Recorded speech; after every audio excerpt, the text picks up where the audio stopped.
বিশ্বের সবচেয়ে বিতর্কিত ফ্র্যাঞ্চাইজি ক্রিকেট লিগের তালিকা করলে যার নাম উপরের দিকে থাকবে তা হলো বিপিএল।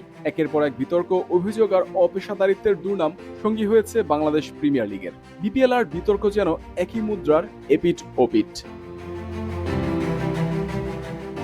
বাংলাদেশ প্রিমিয়ার লিগের স্পট ফিক্সিং এর বিষয়টি খতিয়ে দেখতে ৩ সদস্যের তদন্ত কমিটি করে বিসিবি। সেই তদন্ত কমিটির প্রাথমিক রিপোর্টে উঠে এসেছে ভয়ানক কিছু তথ্য। বিপিএল এর দশম আসরে একটি নির্দিষ্ট ম্যাচ হারতে বেটিং চক্র থেকে একটি ফ্র্যাঞ্চাইজি প্রস্তাব পেয়েছিল ৪০০ কোটি টাকা। এমন প্রস্তাব পাওয়ার পরও সেটি বিসিবির দুর্নীতি দমন ইউনিটকে জানায়নি ফ্র্যাঞ্চাইজিটি। ২০১৩ সালে দ্বিতীয় আসরেই স্পট ফিক্সিং এর কালো থাবায় বিতর্কিত হয়েছিল বিপিএল। শাস্তি পেয়েছিলেন মোহাম্মদ আশরাফুলের মতো ক্রিকেটার। এবার সেই অধ্যায়ে যুক্ত হতে যাচ্ছে আরও কিছু অনুচ্ছেদ।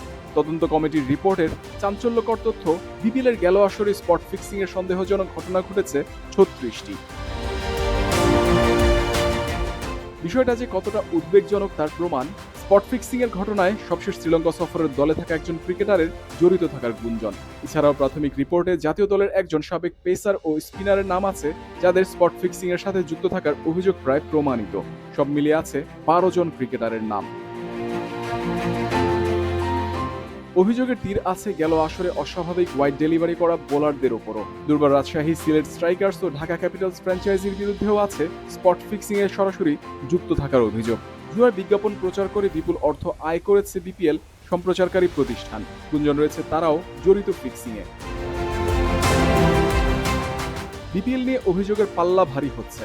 আগামী সপ্তাহে বিসিবির সভাপতির কাছে প্রাথমিক রিপোর্ট জমা দেবে তদন্ত কমিটি। এরপরই নেওয়া হবে সিদ্ধান্ত কার ওপর পড়তে যাচ্ছে নিষেধাজ্ঞার খড়গ।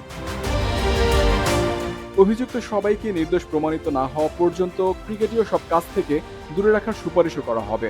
আগামী মাসে দেওয়া হবে চূড়ান্ত রিপোর্ট, সেখানে উঠে আসবে সকল অভিযুক্তদের নাম। ফিক্সিং কাণ্ড ছাড়াও বিপিএল কলুষিত আরও নানা কারণে। ক্রিকেটার, কোচিং স্টাফের পারিশ্রমিক ইস্যু, হোটেল বিল বকেয়া সহ অজস্র বিতর্কিত কর্মকাণ্ড আসরের নেতিবাচক দিক তুলে ধরে বহির্বিশ্বে। আসন্ন বিপিএল কি বিতর্কমুক্ত থাকবে, সেই প্রশ্ন সবার।